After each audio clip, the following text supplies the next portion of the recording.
que eu não tenho direito de eructar ou flatar. A etiqueta trata disso. Ou seja, ela trata de como eu tenho que respeitar o espaço do outro através de uma recomendação básica, que é multiplicar as palavras com licença, por favor e muito obrigado. Essas palavras são mágicas, mas nós vamos tratar hoje essencialmente da grande ética. E ética é sempre um fenômeno racional. Se ela fosse de regras religiosas, ela seria moral. O que é moral?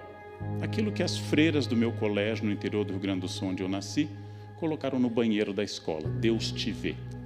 Isso estava no banheiro da minha escola. Para impedir atividades individuais e ou coletivas, as freiras colocaram Deus te vê. Levei anos para superar esse trauma infantil. Faço análise até hoje. Isso é moral. Por que eu não devo fazer alguma coisa ali, fora o essencial? Porque Deus está me vendo e vai punir ou premiar quem fizer A ou B. Moral pressupõe um Deus, um decálogo, regras. Para os católicos, 5º mandamento, não matará. Para os judeus é o 6º mandamento. Para os católicos, 4º mandamento, honrar pai e mãe. E se eu não honrar pai e mãe ou eu matar, eu vou ser punido ou eu vou ser premiado por fazê-lo. Moral pressupõe alguém me observando. Moral é um campo religioso, é tradicional, é fundamental para a sociedade. Mas eu quero perguntar uma outra coisa.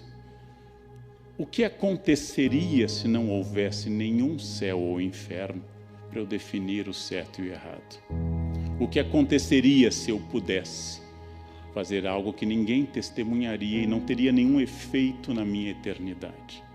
Por que é que matar é errado, independente do 5º mandamento?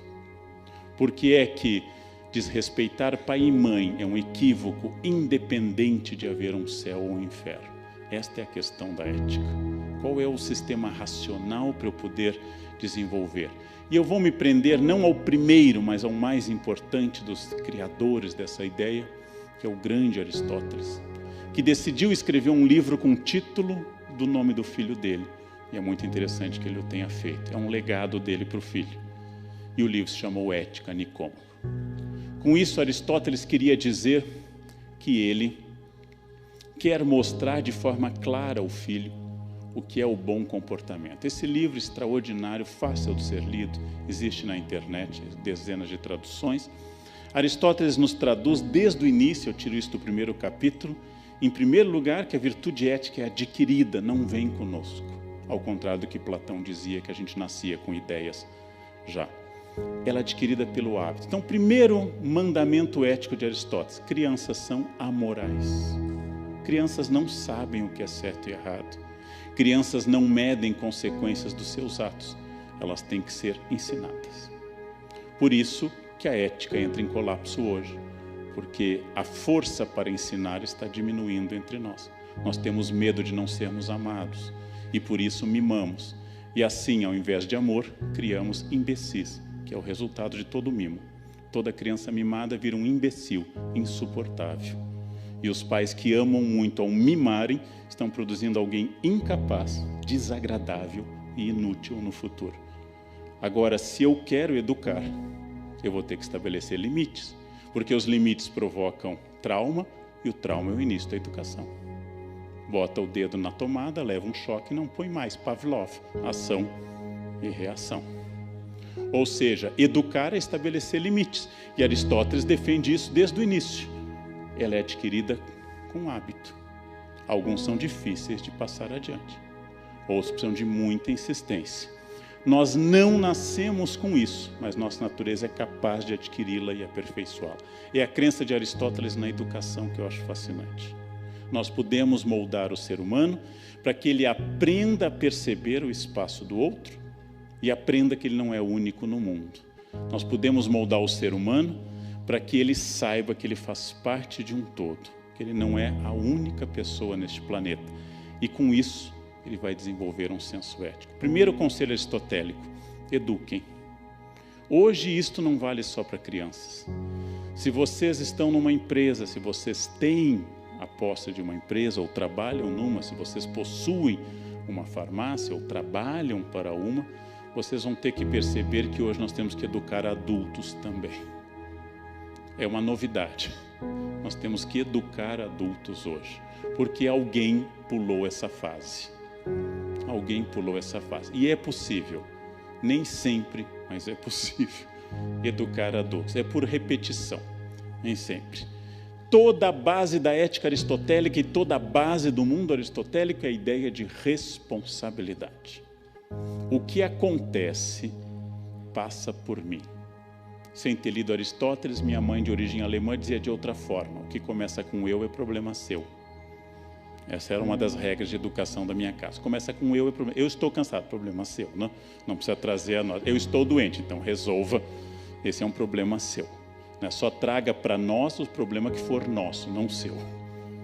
Dessa fase, minha mãe acreditava que criança era chantilly, batendo cresce. Quanto mais bate, mais cresce. Educar a descer o sarrafo na criançada. E nós somos bem educados. Naquela época não tinha trauma, também não tinha bullying, a gente tinha que correr mesmo. Não tinha bullying, não tinha serviço de orientação pedagógica, tinha que formar a sua turminha para enfrentar a outra. Era assim, era gangue contra gangue. Responsabilidade, gente, é quando eu decido me incluir no pacote. Observem as seguintes frases muito comuns em conversas entre nós. O brasileiro é sempre atrasado. Esta frase é adequada para um estrangeiro. Não é muito simpática, mas é adequada a um estrangeiro. Um brasileiro dizer isso está implicando dizer que ele não é brasileiro ou ele é pontual. Os brasileiros não sabem votar. O brasileiro é muito assim instável nos sentimentos. Todas essas frases que povoam nossas conversas omitem meu eu. Ora, as pessoas são muito invejosas e eu nunca encontrei alguém que invejasse. Mas todos dizem que as pessoas são invejosas. Há um problema entre numerador e denominador.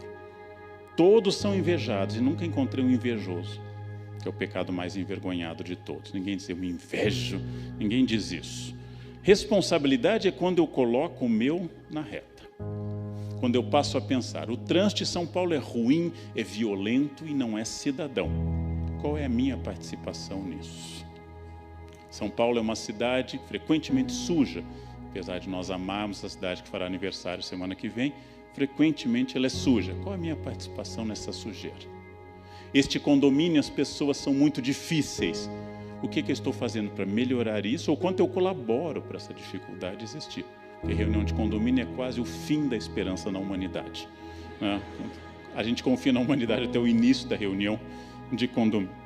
Responsabilidade é o primeiro passo da ética, porque eu não passo mais a observar o mundo como espectador, mas entendendo que eu sou parte deste processo. Quando eu entendo isso, muda a minha maneira de estar no mundo e de ser no mundo. Eu me torno um ser histórico, que passa a dizer que a política brasileira, entre outras coisas, passa por mim. Que a ética brasileira, entre outras coisas, passa por mim. Que o trânsito, que a sujeira e que tudo mais passa por mim, que combato ou colaboro com isso. Que o mundo será fruto de muitos eus históricos, de muitos seres históricos. É uma das coisas mais comuns na análise das pessoas profissionalmente e psicologicamente, a omissão do eu, a omissão do papel que o indivíduo exerce.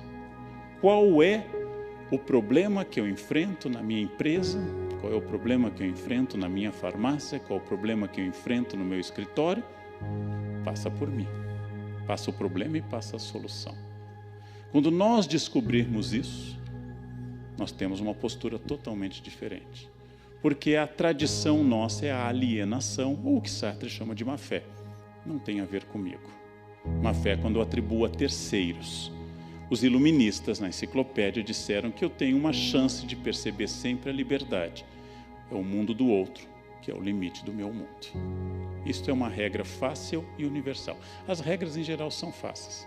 Sexo é fácil, só tem 2 regras. Nunca com menores e nunca contra a vontade de alguém. O resto pode. Com 5, com 10, com abacaxi, sozinho, com árvores, bastões, instrumentos, pode. Nunca com menores e nunca contra a vontade de alguém. O resto é seu, quer dizer, faça à vontade.